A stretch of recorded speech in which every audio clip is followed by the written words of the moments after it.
Missouri may be the most famous brewing state in the U.S., thanks to one producer, Anheuser-Busch. But even in St. Louis, there's more than just Bud. We trek to the gateway to the west and to breweries in Columbia and Kansas City. Before Prohibition, St. Louis had 27 breweries. The first brewery to open since other than Anheuser-Busch was St. Louis Brewery in 1991, makers of Schlafly beers.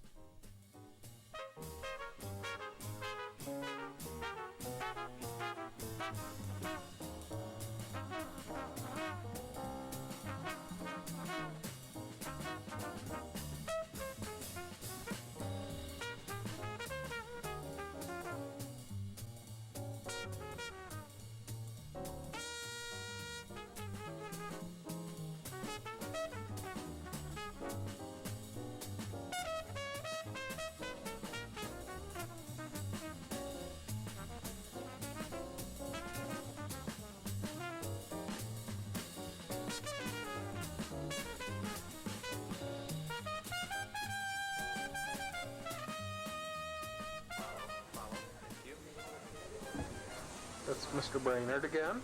Cask conditioned pale. Perfect temperature.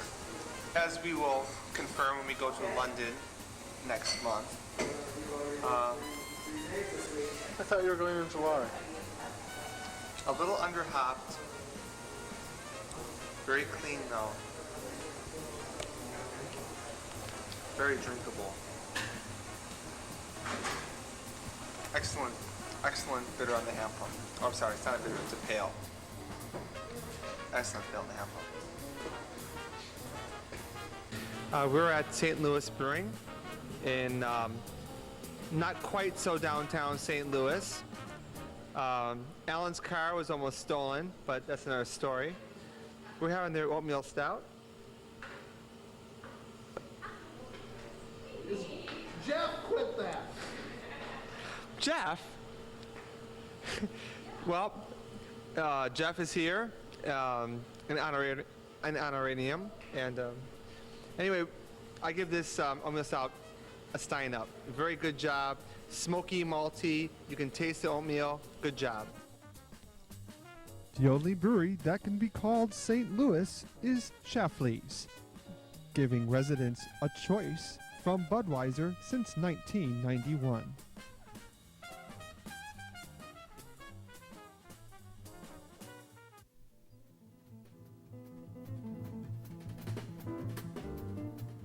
Slowly, the brewing tradition of the Midwest is being revived, as we found out on our way to Kansas City in the small town of Columbia, which is brewing once more.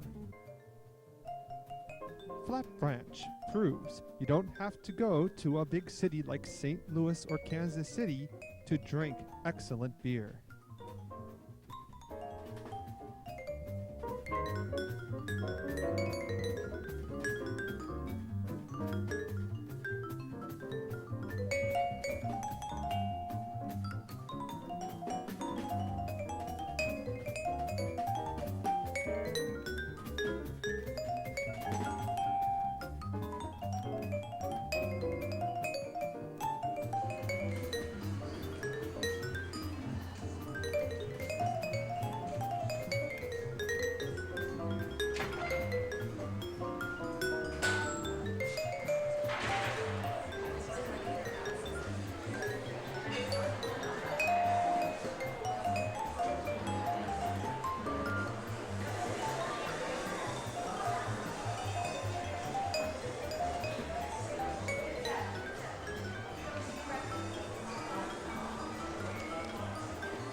This is a For your cable fitness? TV show called Bear Track. Oh, really? Sort of like Wayne's World, except instead of getting drunk in in, senseless stuff, it's about beer.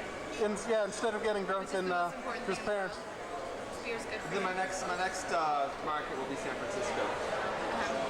What's the best brewery you've been to? Besides here. My own. Your own? Home My brews? basement. Home brews. So are you based in Honolulu or? Cool. That's where I live. I went there 2 summers ago. Oh yeah? Did you enjoy it? Oh. Went to Oahu? Oh yeah. I went up to the North Shore. Oh yeah. Went to the Dole Plantation. Yeah. Had the best pineapple in my life. And all I ate the whole trip was pineapple. So happy. And guava nectar. Yeah. All I ate. It was really good. Yeah, I get first.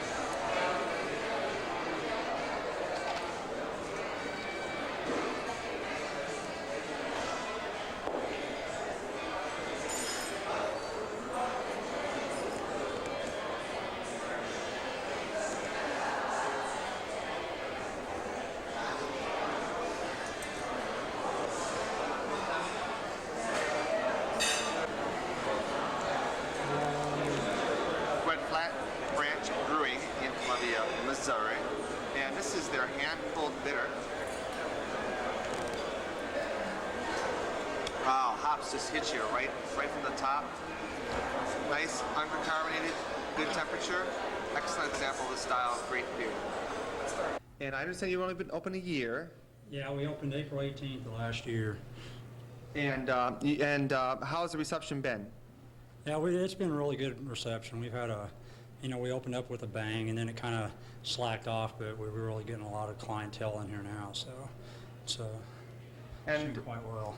I understand that you try to be as traditional as possible, and I just had the stout with the nitrogen, which was very nice. Thanks. And you have the hand-pulled. How have people received these unusual ways of serving beer to them, anyway? It takes them a while, to get used to the traditional style, warm and flat, so, but we're getting quite a following on the hand-pulled stuff especially. I mean, if you take that stuff off, a lot of people will start complaining, so it's quite a following. Of course, it doesn't sell as much as the highly carbonated honey wheat does, but Well, it's a start though. yeah. A lot of brew pubs go for volume, so they put most of their money into the brewing tanks. Whereas it seems like you went into more variety with all those conditioning tanks. And how did that decision get made? Well, really the decision was made just because we wanted to be able to do a bigger variety of different beers, and so we decided to get the smaller brewing kettle and mash tun, and then we could get a lot more of the conditioning and serving tanks to allow us the opportunity to give people more variety. So. And I understand you started out as a home brewer. Yeah, I started out kind of as a home brewer, then just kind of had the idea to get something like this started, and it took me about 2.5 years, and here it is. So. Did you brew all grain, or did you start with extract brews and move up? I started out like most home brewers do with the extract stuff, but then I graduated into the all grain pretty quick. So, and of course everything we do here is all grain, but. Okay, well, thank you very much for your time. And your beers, I was saying on camera, a great variety, but every beer seemed, right on, and that's surprising. You must have quite a bit of experience with, trying these different styles. Yeah, and I'll try really hard to make them as close to the style as possible. Not try to make them mainstream like I think a lot of breweries do. They try to calm them down just so more people will like them. Well, I try to make them as traditional as possible, and eventually they'll start liking them. So that's kind of just my philosophy, I guess. Well, good job. Great reason to come to the middle of Missouri. Thanks. And what do you do here at Flat Bench Brewing? I'm one of the brewers here, and I brew the beer you drink. Have you been here since they opened about a year ago? I've been here for a year, yeah. And I'm interested that you have so many different styles here. And you open ferment all of them? Everything we have is open fermented. It's been the easiest way and probably produced some of the best flavors that we've been able to get. And also size-wise, as far as tanks, it makes it a lot easier for what we're doing to be able to fit these smaller tanks in here. How much do you brew per batch? It's usually a 10-barrel batch, 300 gallons. And how many batches do you brew usually daily? Daily, it's one batch. Weekly, we try to brew 4 times. If it's really busy, 5 times a week. So that's quite a bit of beer. And you do primarily ales. Mostly ales. Wintertime, if it slows down enough, we do some lagers. The bitter on the hand pump was very, very good. It didn't let up on any of the bitterness. I tasted maybe Goldings in that. Goldings, I don't think so. I think we mostly use Cascade as far as the bitterness and the hop nose to it. So I'm not sure that we got Goldings in there at all. Oh, really? Well, I'm surprised. Yeah. Well, it didn't have the floweriness that Cascade usually has. It's let me think. I'm trying to think of what we do use in there, but I do believe it's Cascade that we do, because I know I shove like about 4 or 5 handfuls of Cascade leaf hops in it. Do you dry hop that beer? We dry hop that beer twice in a conditioning tank as well as a serving tank, so it stays in there for quite a while. Yeah. And I also had the stout with the nitrogen pump, and it had very good roasted dark flavor. What dark malts do you use in that beer? That beer probably has more malts in it than any of our beers. I think we use 12 different malts in it. Obviously, for the roastiness, we use a lot of roasted barley. We use a lot of flake barley, chocolate malt, black patent, victory malt, Vienna malt, crystal malt, carapils, standard two-row, a little bit of wheat, a little bit of oats. So kitchen sink beer, isn't it? It's basically kitchen sink, but comes up with a real nice roasted chocolatey flavor when you do get it. And it's a nice smooth beer. So is Cascade a preferred hop around here? Or? Cascade in America is a preferred hop. It's gotten to be the hop that everybody puts in their pails or IPAs.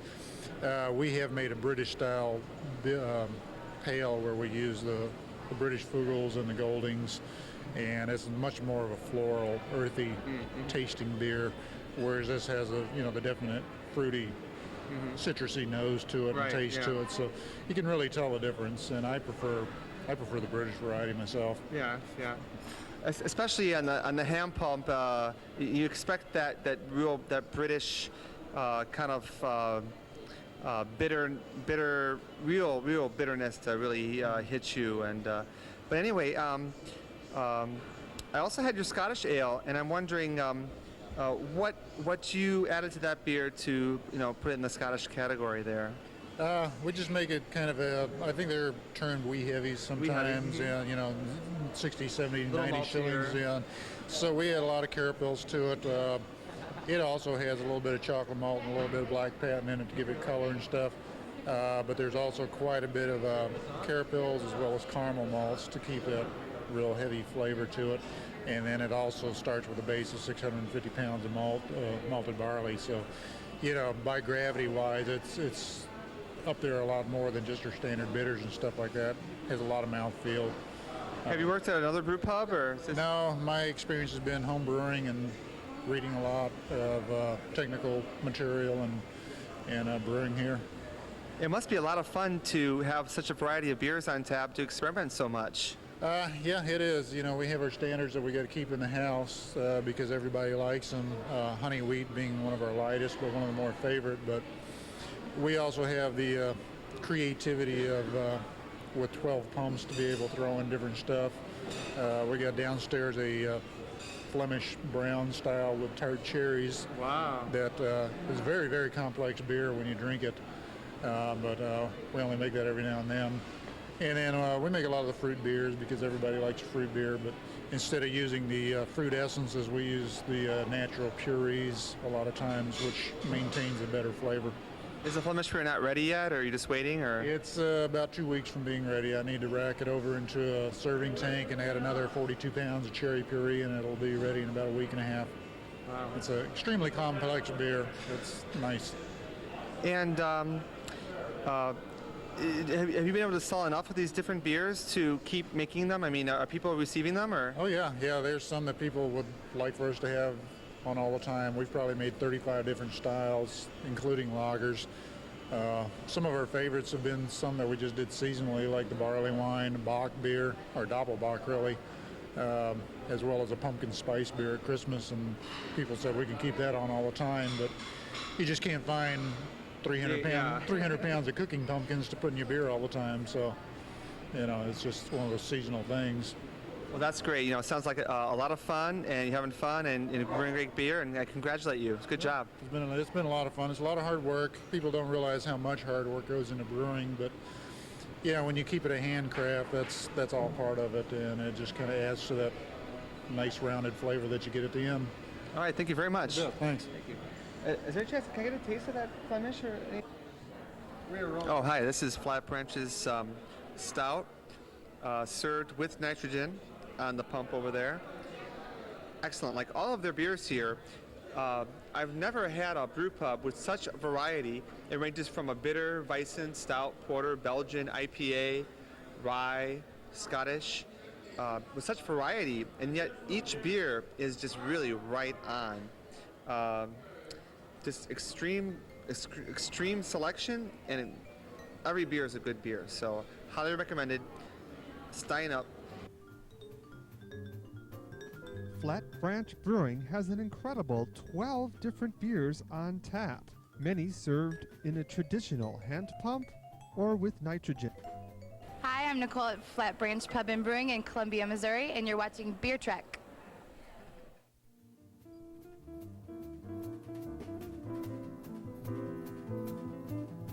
We trek on to Kansas City, where the microbrewery revolution has started to really catch on. No less than 9 breweries now locate in Kansas City. We visit 4 of those, starting with Kansas City Brewery on 75th Street.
All right, this is take 3 because Alan didn't plug the microphone in.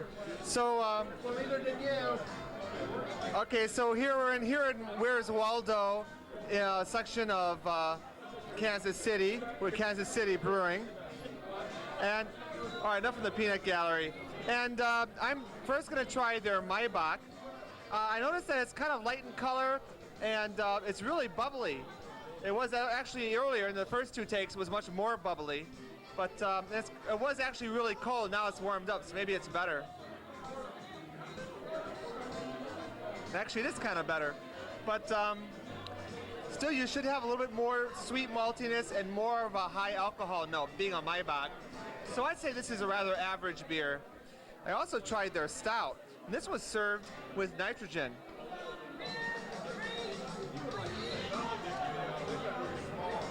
Very smooth.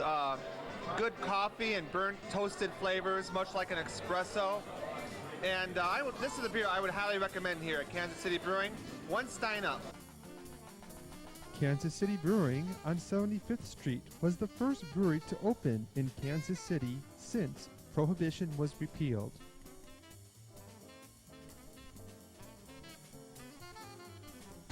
There was a Civil War battle here. A couple of them.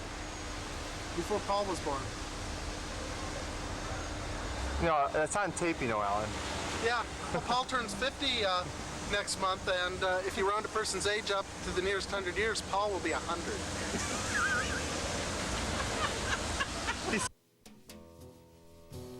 Westport Brewing is one of 2 breweries in the Westport area of Kansas City.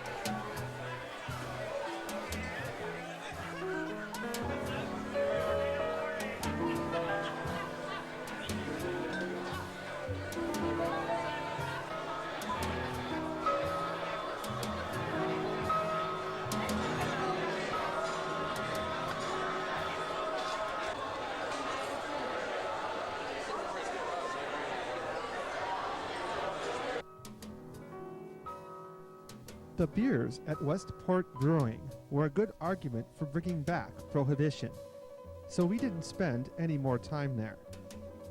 They're now closed. So instead, we walked across the street to have an excellent stein of beer at Mill Creek Brewery.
No, I'll zoom in on the beer. Is that a Okay. nitrogen injection there? Yes, it is. All right.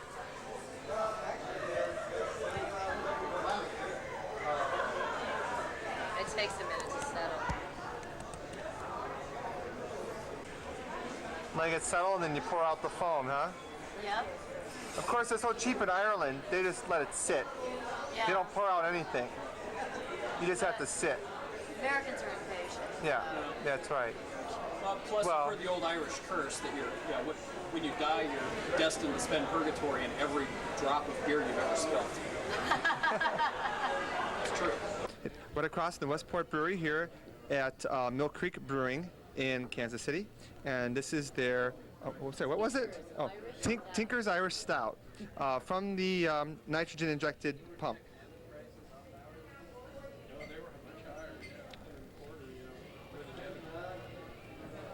Very smooth. Not at all bitter. More of a maybe a sweet or a cream stout with a dry finish. A very nice beer. It's not too cold. Highly recommended. Get the stout. You have to trek to Kansas City to have one of North America's most authentic Irish stouts. Boulevard Brewing was the first microbrewery to open in Missouri since Prohibition. Right, Milk Creek Brewing. And they also have Boulevard on tap, so I get to try their microbrewed beers from Kansas City here also. And this is their porter. And Boulevard's porter is very bitter. Must be dry hopped. It's nice and dark and has a nice head. It's real thick, but it's one of the most bitter porters I've tried. I'd say it's hopped like an IPA, but excellent beer and worth a try when you come to Kansas City. Hi, my name's Angelina from Kansas City, Mill Creek Brewery. Come try our Irish Stout, best in the Midwest. In the newly revived City Market region of downtown Kansas City is one of the city's newest brewery additions, River Market Brewing.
Here we're at River Market Brewing Company here in Kansas City, Missouri, down in the River Market shopping area.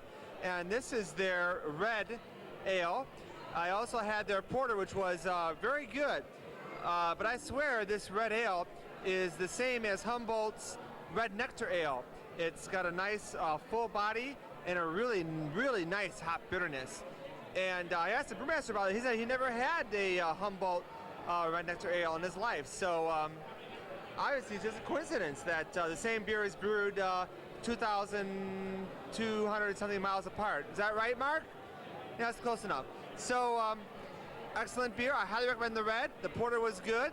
And come on down to the brand new River Market Brewing Company. Kansas City's first downtown brewery is located at the former site of the famous Gillis Opera House. In the nation's grain belt, Kansas is reviving its brewing tradition on the next Beer Trek.